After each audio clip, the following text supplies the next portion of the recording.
Deadly terror attacks are escalating in West Africa as the U.S. scales back its military presence in the region. Terrorists from Syria and Iraq are fleeing the area as they lose most of their territory. And now they're heading to Africa, seeking a new stronghold, especially in Burkina Faso. U.S.-led troops recently held a massive military exercise in the country, but there is growing concern U.S. military cuts could leave the region vulnerable. Debora Patta shows us a rare look inside the training program in Burkina Faso. There is an eerie familiarity to this training exercise. West African soldiers creep stealthily along the wall of a hotel in Burkina Faso. Inside, all hell breaks loose. The soldiers are being trained by U.S. Special Forces to storm a hotel under attack by Islamic extremists. It's not real, but could so easily be. A scene that's played out with alarming regularity in West Africa. Here in Burkina Faso, there have been more than 230 attacks in just over 3 years, and it is getting worse. This country is facing an aggressive onslaught from violent extremists, bolstered by trained jihadists returning from Iraq and Syria. Success in crushing ISIS in Syria and Iraq has fueled this growing insurgency. Now there's a stream of trained fighters who are coming from that region and they need some place to go. Throw Al-Qaeda into this toxic mix and you have a lethal cocktail, as Major General Marcus Hicks explains.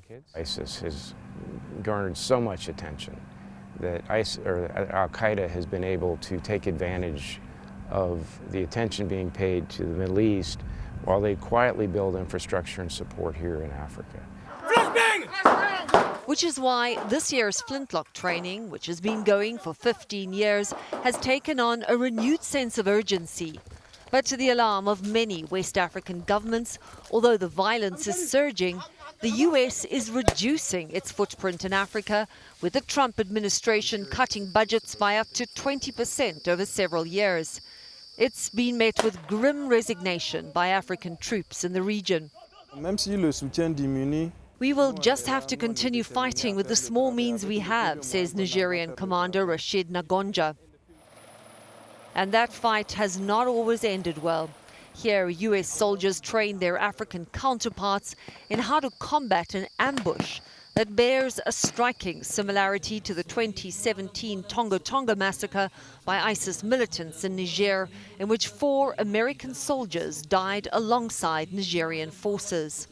If we can help them try and eliminate the threat here now while it's small, then it won't spread to Europe. It won't spread to the United States eventually. Publicly, U.S. and West African soldiers are putting on a brave face over the U.S. drawdown. Privately, some questioned why the U.S. was pulling back just as the fight was getting tougher. Debora Patta is joining us now from Johannesburg. So, Debora, really interesting story as usual. The Sahel is increasingly sort of dangerous. It's a dangerous hotspot, as you pointed out in your piece. Can you explain just how many countries are affected by this surge of violence in this area? Well, Anne-Marie, the Sahel is this vast, semi-arid scrubland which incorporates countries like Mali, Burkina Faso, Chad, Niger, and Mauritania. And I think Americans really first woke up to the idea that there was an American military presence there in 2017, when tragically 4 American soldiers died in that ISIS ambush in Tonga Tonga on the border between Niger and Mali, alongside their Nigerian counterparts. 5 of them also died. And they are fighting terrorism on multiple fronts here. You've got Niger, which has got 6 borders, fighting terrorism on 3 of them. You've got Chad, which is dealing with the spillover of the expansion of ISIS in West Africa, in Nigeria. And then you've got Burkina Faso, which is essentially the linchpin. 3 years ago, that country was terrorism-free. Then it struck for the first time in 2015 at a restaurant and the Hotel Splendid. And since then, it's slowly and dramatically escalated, the last year being a very swift development in attacks in that area.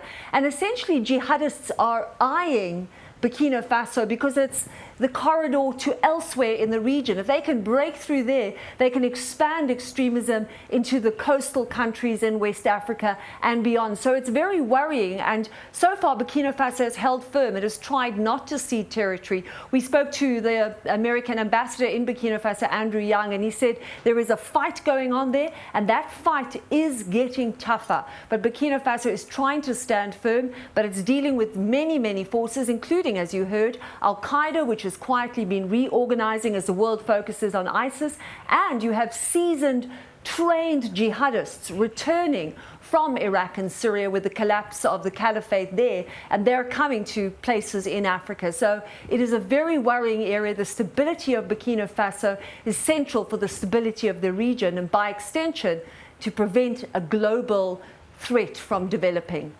Yeah, and Debora, it's important to note for our audience that the Bush administration, the Obama administration, and the Trump administration, have continued this ongoing effort to ensure that Islamic terrorism does not take root in Africa as a launching pad to other areas. And the concern, of course, now is that that funding could be cut. This is such an important effort by the U.S. military. I know you've covered it. I've covered it. Is there a danger that funding could be cut and that this area of the world could see a rise in Islamic terror?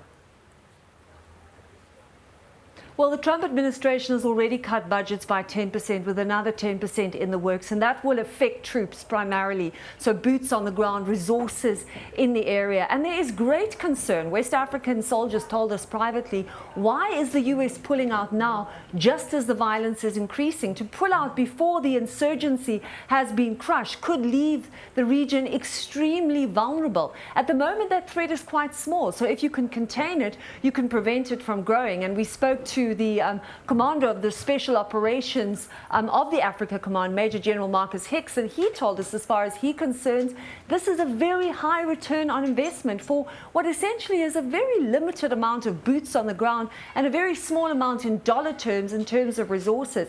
And so to pull back now, there is deep concern. It has unsettled West African countries who are already battling with resources and trying to fight this threat on multiple fronts. So it is worrying indeed, because right now that threat, although growing, could be contained before it becomes a global terror threat, Vlad.